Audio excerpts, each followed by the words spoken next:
Hello students. तो आज जो है हम हिंदी में जो आपके राइटर हैं उस सिलेबस की बात करेंगे, ठीक है।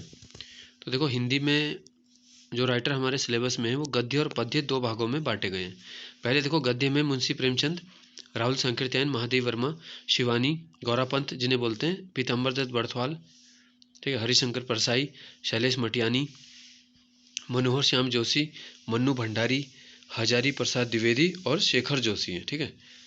और पद्य यानी काव्य के जो हैं लेखक सिलेबस में हमारे वो हैं जयशंकर प्रसाद जी, ठीक है, पंत जी, निराला, कबीरदास, सूरदास, तुलसीदास, मीराबाई, माखन लाल चतुर्वेदी। तो इसमें कुछ भक्ति काल के भी हैं, कुछ बाद के हैं, ठीक है। मुक्तिबोध, गजानन माधव इनका नाम है, मुक्तिबोध बोलते हैं, ठीक है। रस खान और मंगलेश डबराल, राजेश जोशी। तो ये 11 और 12 कुल कितने हो गए? 23 राइटर हो गए, ठीक है। अब पंत जी के बारे में आज देख लेते हैं कुछ इंपॉर्टेंट फैक्ट। सुमित्रानंदन पंत जी, इन्हें प्रकृति का सुकुमार कवि भी कहा जाता है ना। कहा जाता है कि नमक आंदोलन में भी इन्होंने हिस्सेदारी ली थी। 20 मई सन 1900 को कौसानी में इनका जन्म हुआ, बागेश्वर। हालांकि उस समय ये अल्मोड़ा में था, कौसानी, ठीक है। और 28 दिसंबर 1977, ठीक है, तो 77 ईयर की एज में इनकी मृत्यु हुई है। इनका जो मूल नाम था वो था गोसाई दत्त, ठीक है। अब 1960 में देखो इन्हें एक अवार्ड मिला है। 1960 में क्या मिला है? साहित्य अकादमी, कला और बूढ़ा चांद कविता लिखने के लिए। काव्य है कला और बूढ़ा चांद, 1960 साहित्य अकादमी, ठीक है। इसके बाद है देखो 1968 में हिंदी के लिए पहला ज्ञानपीठ पुरस्कार इन्हें दिया गया, चिदम्बरा के लिए, है ना। और 1984 के बाद से जो है ज्ञानपीठ पुरस्कार अब समग्र योगदान के लिए मिलता है, ठीक है। फिर है 1961 में इन्हें पद्म भूषण से सम्मानित किया गया। इनकी जो प्रसिद्ध कविताएं थी, जिसमें इनकी 10 वर्षों की कविताएं प्रकाशित हुई, पल्लव 1926 में प्रकाशित हुई।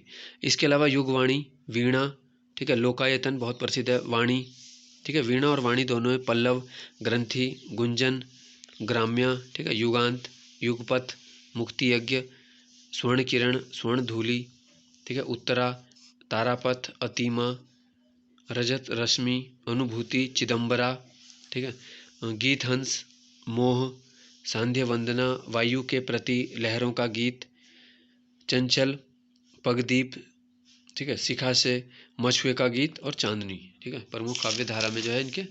इसके अलावा है कला और बूढ़ा चांद, ये बता दिया हमने, 1959 में प्रकाशित हुई और 60 में साहित्य अकादमी मिला है। उच्छावास, पतझड़, मेघनाद वध, ठीक है, अतिमा, सौवर्ण, शिल्पी, रजत शिखर, ठीक है, और परिवर्तन भी इनकी जो है कविता है। इन्होंने जो कहानी लिखी है देखो, 5 कहानियां नाम से, ठीक है, एक ही कहानी है, 5 कहानियां नाम से 1938 में प्रकाशित हुई थी।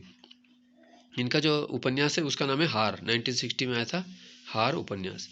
आत्मकथात्मक शैली में इन्होंने संस्मरण लिखा है, 60 वर्ष एक रेखांकन, 1963 में लिखा है, 60 वर्ष एक रेखांकन, ठीक है। अब पंत जी की जो रचनाओं पर किसका प्रभाव पड़ा? टैगोर का, टेनिसन का और कीट्स का। रविन्द्रनाथ टैगोर को तो आप जानते ही हो, ठीक है, पहले नोबेल विजेता भारत के, प्रसिद्ध साहित्यकार बंगाल से। टेनिसन और कीट्स जो है वो यूरोप के प्रसिद्ध साहित्यकार हैं, उनका भी इनके जीवन पर प्रभाव पड़ा। और ये अध्यात्मवादी, छायावादी और प्रगतिवादी रचनाकार रहे। तो पंत जी तो है प्रकृति के सुकुमार कवि के अलावा इन्हें अध्यात्मवादी, छायावादी, प्रगतिवादी और रचनाकार इस स्तर का कहा जाता है, ठीक है। तो इनमें से कुछ भी पूछा जा सकता है। धन्यवाद। अगले वीडियो में हम किसी और राइटर के बारे में पढ़ेंगे, ठीक है।